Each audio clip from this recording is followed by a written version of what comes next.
Hello, this video is relating to Chapter 8, Problem 32 in the chapter quiz. All right, so let's take a look at the problem here. Problem 32, talking about the strength of wrapping cord.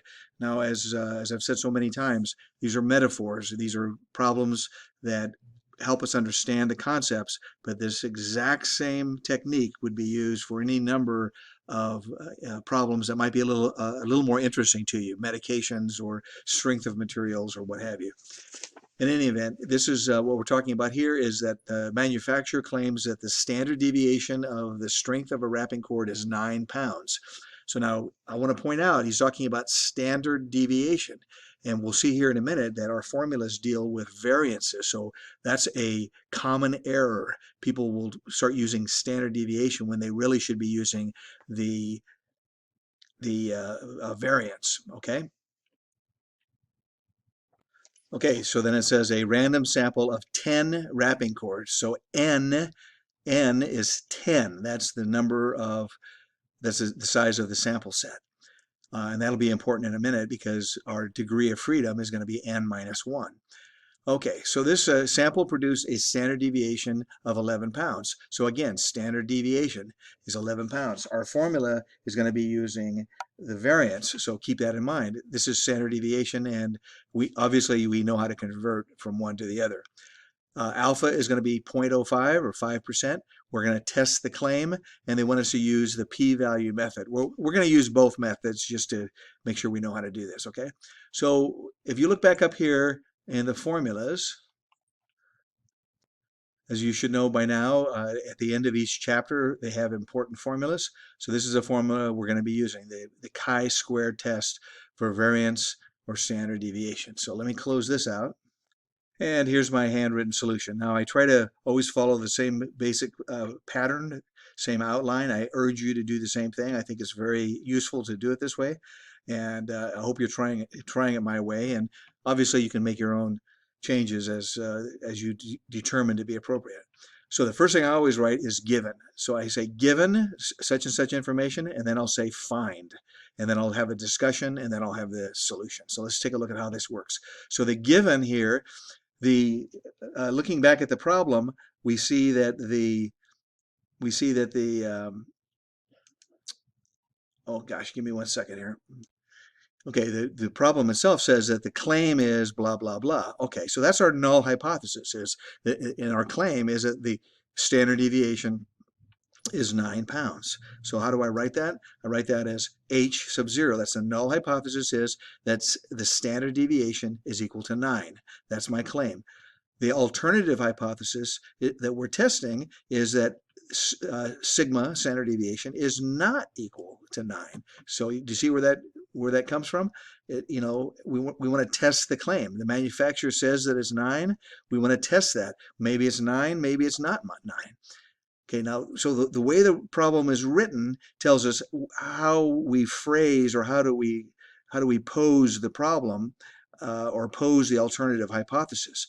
It just says test the claim. Now,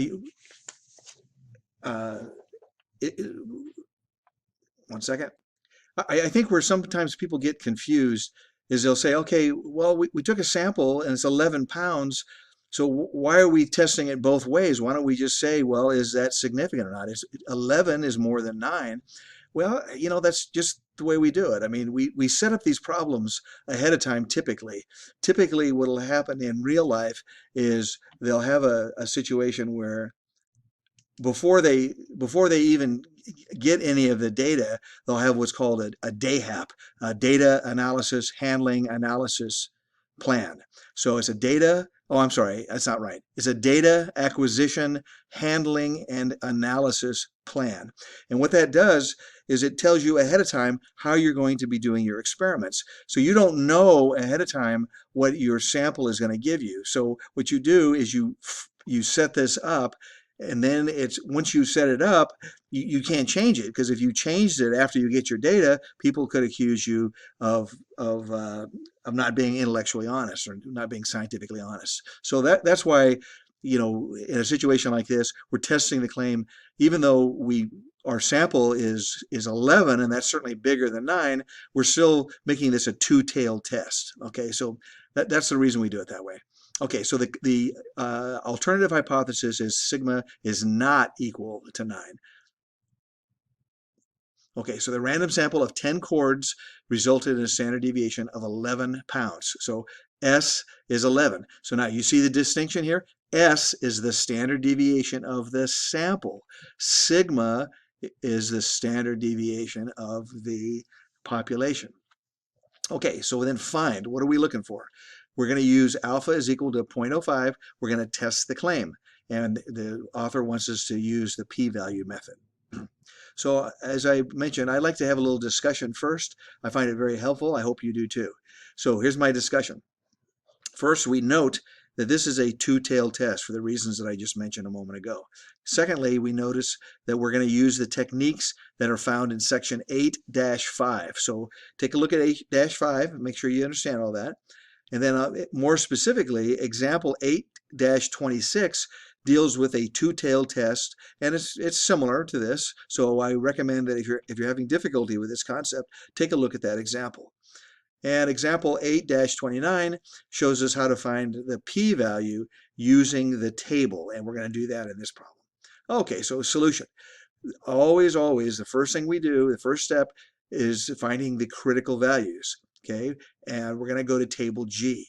Draw your cartoon. If you do not draw cartoons, shame on you. You you're doing the wrong thing. Make sure you draw your cartoons. Okay, so we're going to go to table G. So here's our generic. Is a cartoon. It's not something we can analyze. It's just a cartoon, but it gives us an idea of what's going on. Now, this is a two-tailed test, right?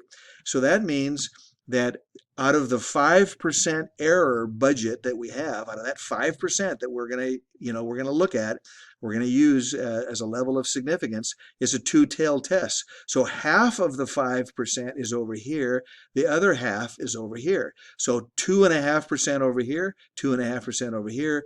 That's 1/2 of alpha, 1/2 of alpha. So here and here. Okay. So that's what I say here. I remind myself of this. Alpha is 0.05, so we're going to split it up. We're going to look for an appropriate chi-square value that gives us half of the alpha on both tails. So look at the table G, and it's at the end of the solution. I'll bounce down there in just a moment. Sample size is n equals 10, right? That's what they told us in the problem. It was 10 chords. So that means that the degree of freedom is n minus 1, which is 9. We're going to split up the alpha. We look at the columns for alpha is equal to 0.975 and alpha is equal to 0.025. Now remember how that works, I hope. I don't have time to go into that, but that's the way we use that table. We look at what gives us the 0.025 over here. What gives us that? Well, let me bounce to the table. Give me 1 second here. Okay. Remember, this table is always this area to the right. So if I want to have this area over here, I have to find this value on the table that gives me 0.975. Boom, here it is. So this is the column I'm going to look at, and this is the column I'm going to look at. So those are my two columns. And then my degree of freedom is 9. So, it's just the intersection of this row and this column. This column, this row, this column, and the same row. So 2.7 and 19.023. Those are my values I'm going to be using. Okay, so let's go back up to my cartoon here. Give me 1 second.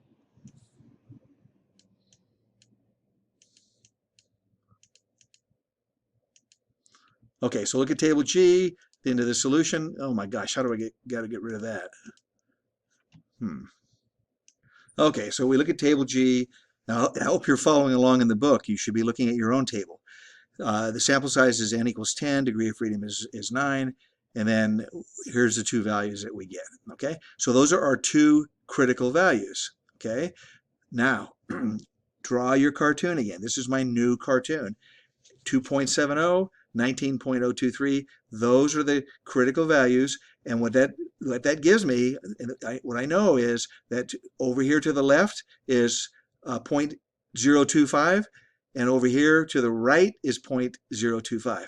Now the reason I know that over here to the left is 0.025 is because to the right is the, is the 0.975.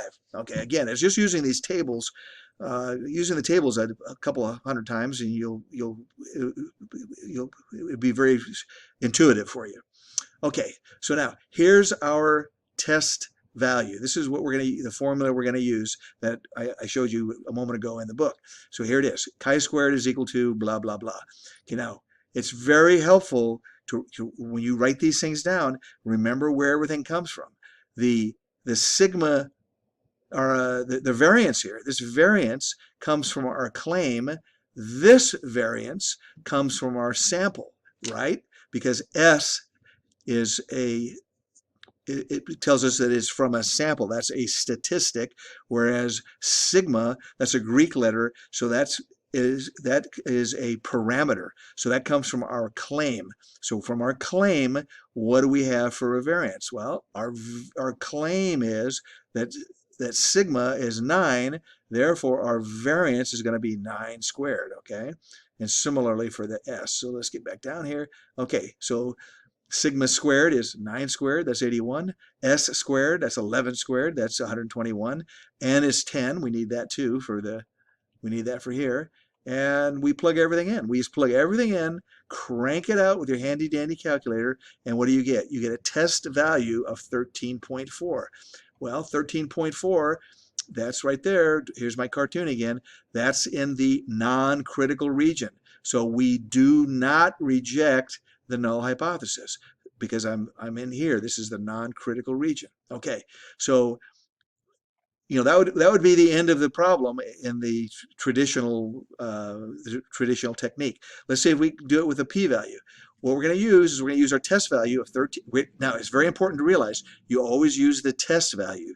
You use the test value of 13.4, and we see where does it fall in the table. Okay, in the table G, we use the appropriate degree of freedom. Okay, all right, so let's take a look. We're going to see that 13.4 is between this number and this number. Let's take a look here. 13.4 is, boom, right in here. So it's between here and here. All right, so that this number here gives me 90% is to the right. This number here gives me 10% is to the right in my cartoon. So I got to draw a new cartoon. If you're not drawing these cartoons, you're not going to understand what's going on here. I'm just telling you, doggone it, this thing came again. Okay, so 13.4 is between these two numbers. We need a new cartoon. Now remember, table G only gives us an approximate p-value, okay? An approximate p-value. So here it is. So pause the video, study this cartoon, see what it's telling you. Okay, it's like I just said, 90% is to the right of this number, and 10% is to the right of this number. Okay, remember the p-value is defined as the probability of getting a sample statistic, in other words, your sample statistic, or a more, is the probability of getting the exact sample statistic, that value, or a more extreme sample statistic, the actual value, in the direction of the alternative hypothesis when the null hypothesis is true. That's from page 430, section 8-2. Okay, so calculators give us the exact value. Our cartoon tells us there is a 10% chance to the left of 4.168 and a 10% chance to the right of 14.684.